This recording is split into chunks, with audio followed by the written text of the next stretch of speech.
पप्पा मी मी आली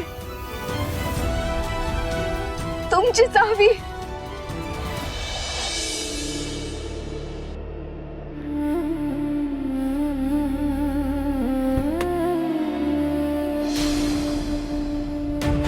तुम्हा सगळ्यांना माहितच आहे की आजचा हा कोल्हापूर सन्मान सोहळा आपण आपल्या सर्वांचे लाडके आणि धडाडीचे पत्रकार स्वर्गीय मधुसूदन नाईक यांच्या कार्याचा गौरव करण्याच्या अनुषंगाने आयोजित केलेला आहे।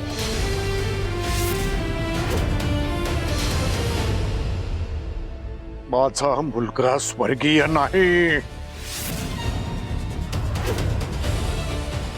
तो आहे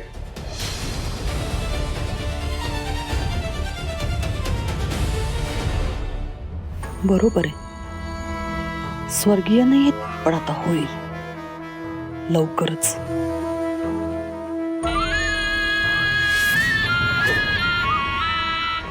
मी सन्माननीय दामिनी मुजुमदार यांना व्यासपीठावर आमंत्रित करतो आणि त्यांनी मधुसूदन नाईक यांच्याबद्दल 2 शब्द बोलावेत अशी मी त्यांना विनंती करतो।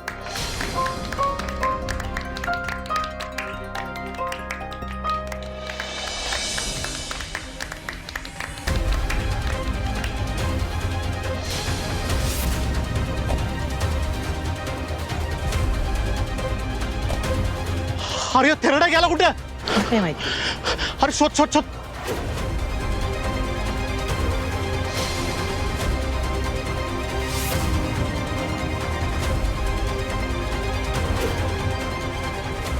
ए तुझ्या तर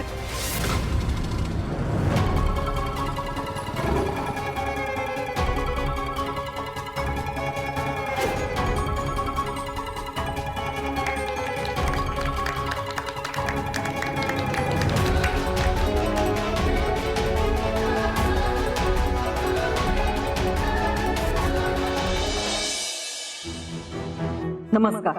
मधुसूदन नाईकांसारखी व्यक्ती लाखात एकच असते। भीती म्हणजे काय हे त्यांना कधी माहितीच नव्हतं। त्यांच्या हुशारीच्या जोरावर त्यांनी अनेक मिशन पार पाडले, निर्भीडपणे सत्य लोकांसमोर आणले। आज जरी ते आपल्यामध्ये नसले तरी समाजासाठी त्यांनी खूप काही केले। आपण त्यांचे पांग कधीच फेडू शकत नाही।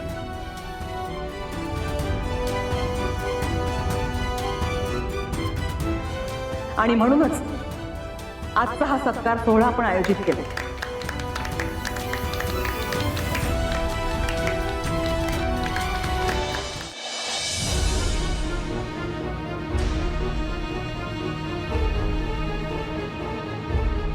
मॅडमला स्फोट लावतो।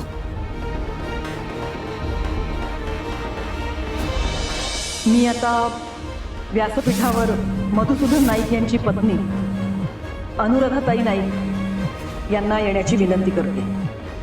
अरे मॅडम का फोन उचलत नाही? परत लावतो।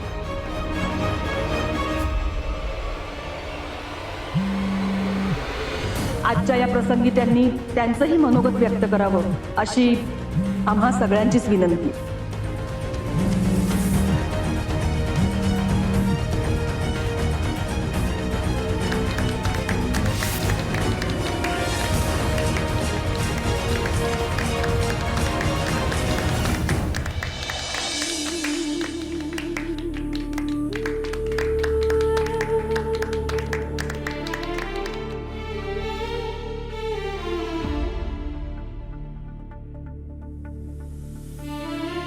नमस्कार। आज माझे पती श्री मधुसूदन नाईक यांच्यासाठी तुम्ही हा जो सन्मान सोहळा आयोजित केलाय ते बघून माझं मन लय भरून आलंय बघा। इतकी वर्ष आम्ही त्यांच्या आठवणीतच काढली। खरं तर असं वाटतं की ते कुठेही गेलेले नाहीत, अजूनही ते आपल्यातच आहेत।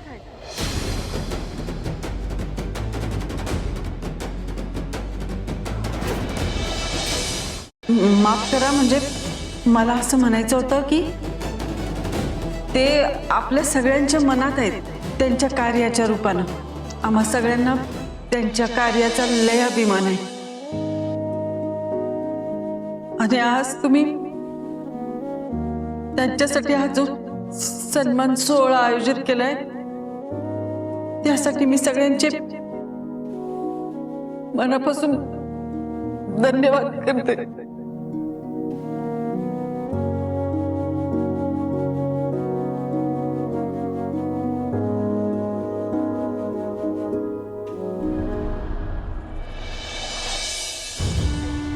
तेच तर काही कळत नाहीये. त्या दिवशी या सावीच्या बापाला इतक्या उंचावरून मी फेकून दिला होता तरी हा जिवंत कसा? आता सगळ्यात आधी त्याला भेटणार आणि त्याच्याकडे काही पुरावे तर नाही आहेत ना हे बघणार आणि मग त्याला संपवणार.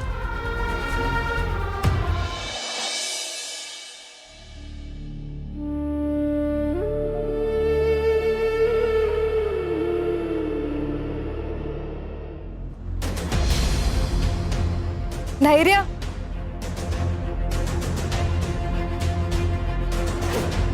धैर्य, अहो चला ना लवकर. गुरुजी सुद्धा खाली आले. रेडी व्हा बरं लवकर, चला.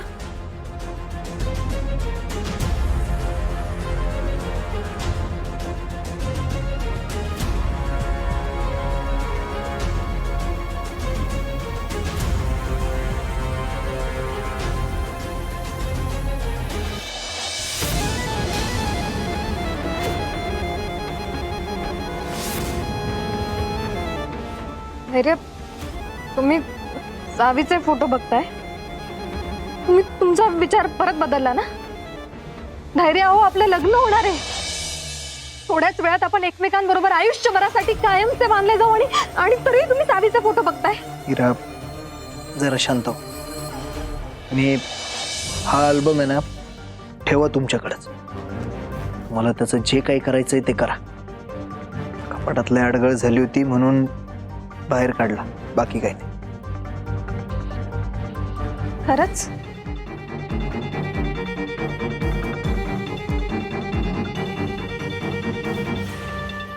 धैर्य, त्या सावीची अशी लायकी नव्हती तुमच्या आयुष्यात. नाही म्हणजे एवढं सगळं होऊन एक फोन तरी केला का होती रे तुम्हाला? तिला काय वाटलं नेहमीप्रमाणे तुम्ही तिच्या पुढे पुढे कराल.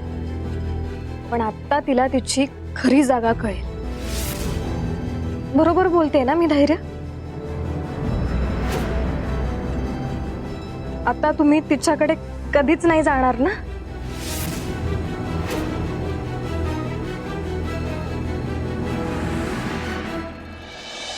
शक्यच नाही. तिनं तो अधिकार कधीच गमावला. आता माझ्या आयुष्यात फक्त आणि फक्त तुम्हीच असणार आहात.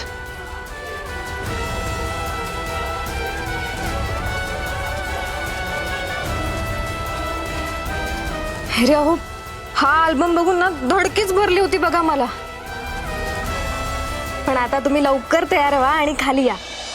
गुरुजींनी सुद्धा सगळी तयारी करून ठेवली आहे. धैर्य, आत्या आल्या ना की आपण त्यांना मस्तपैकी सरप्राईज देऊया. हा,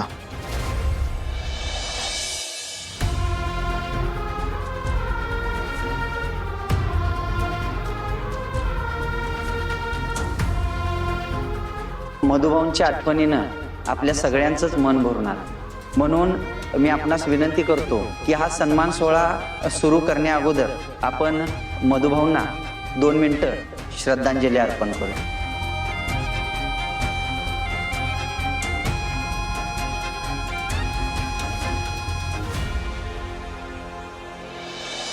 श्रद्धांजलीची गरज नाहीये.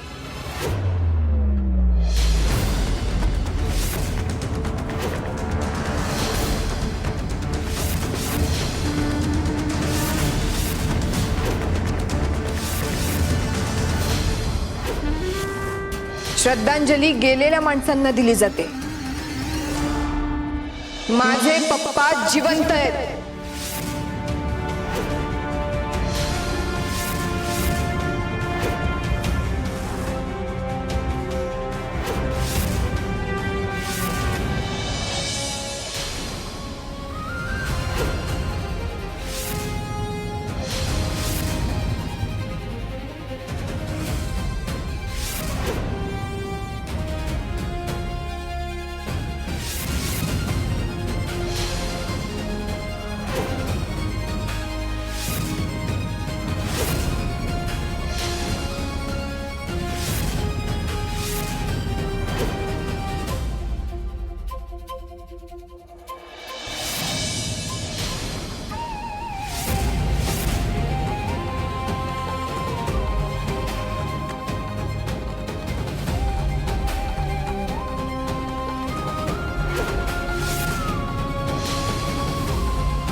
आई, मी म्हटलं होतं ना,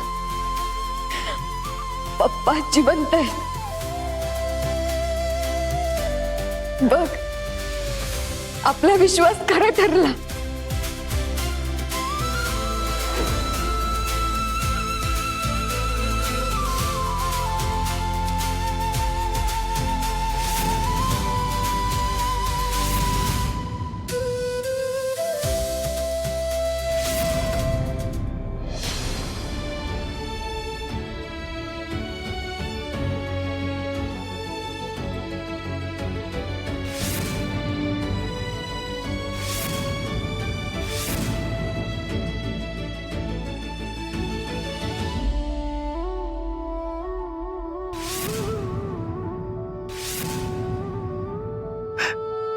रडू नको.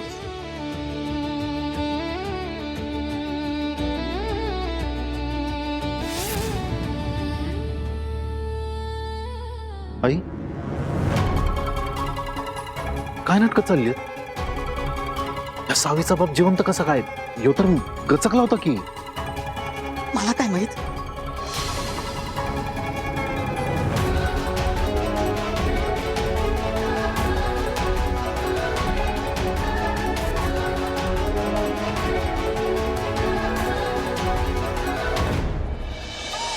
कुठे होतात तुम्ही इतके वर्ष?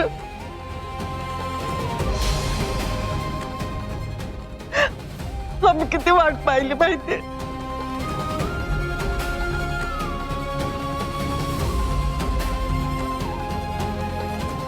कसे आहात तुम्ही?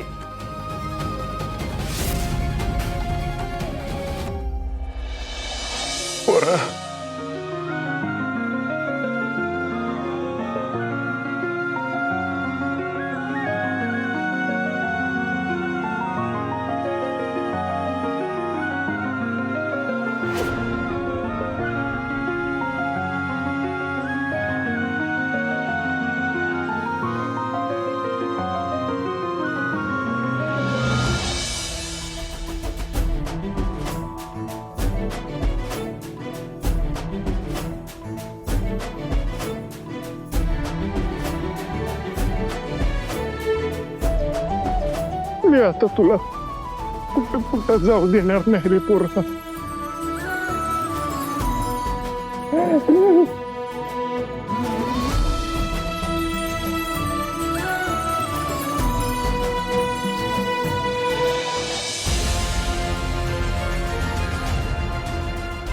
अनुराधा, पोरगी म्हणली होती ना, याला सुखरूप परत घेऊन येईन. आपला शब्द पाळला पोरीनं.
पप्पा,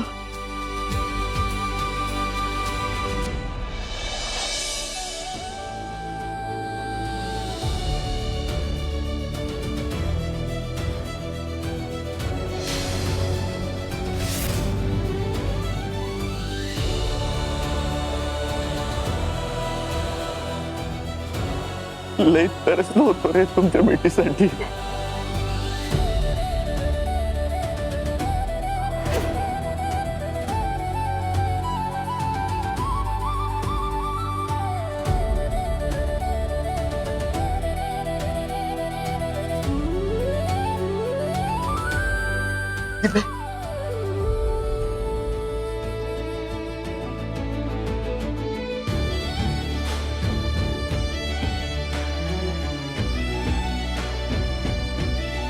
पप्पा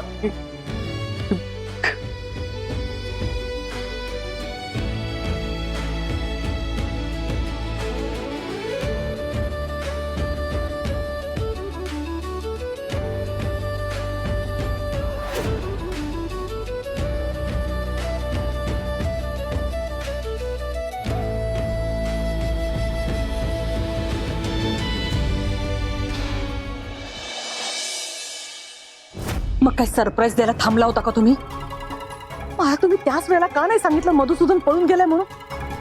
तुमच्या एका चुकीमुळे आता किती मोठी शिक्षा भोगावी लागणार आहे याची काही कल्पना आहे तुम्हाला? मधुसूदनने तोंड उघडलं ना तर सावी गप्प बसणार नाही आणि मला जेलमध्ये पाठवे. अहो काय ऐकून घ्या लावले तुम्ही. तुम्हाला कळतच नाही का?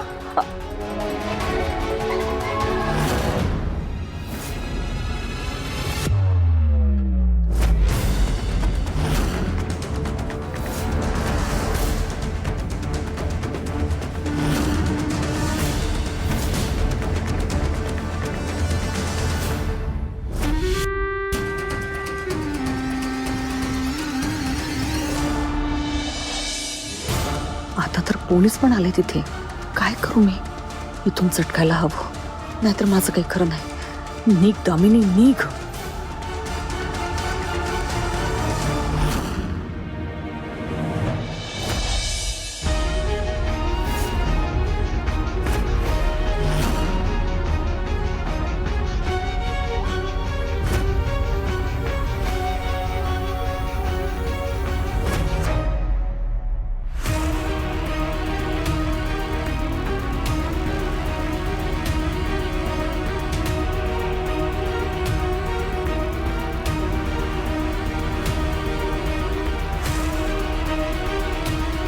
सासूबाई,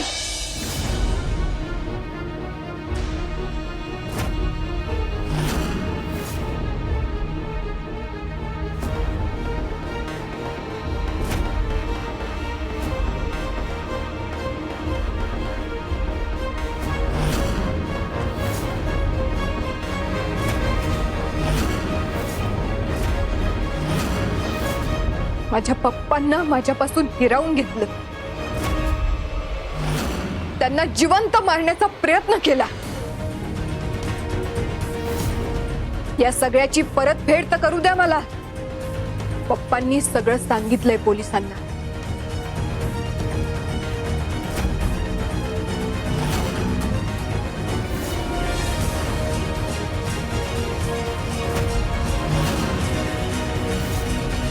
तुमचा खरा चेहरा सगळ्यांसमोर आलाय. आता तुम्ही पळून नाही जाऊ शकत. तुम्ही केलेल्या चुकांची शिक्षा तुम्हाला मिळणारच आणि मी ती तुम्हाला देणार.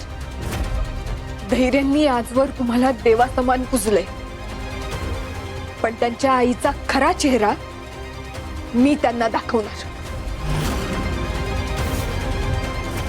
त्यांनाही कळू दे, ज्या आईला ते सर्वस्व मानतात तिची खरी लायकी काय ते.